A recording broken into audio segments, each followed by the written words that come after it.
Today we have the Mori Seiki SL-35.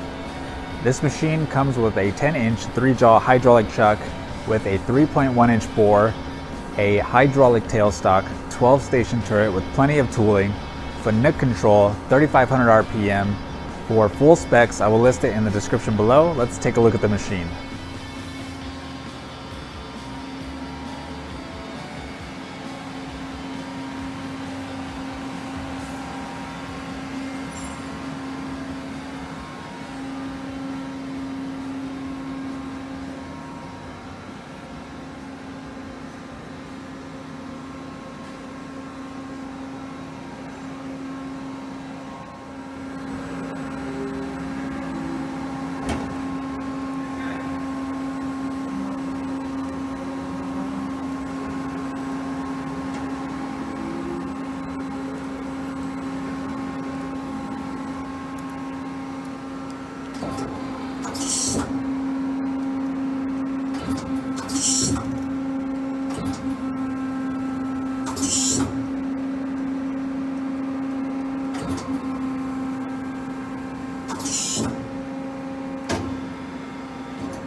Well, there you have it, the Mori Seiki SL-35.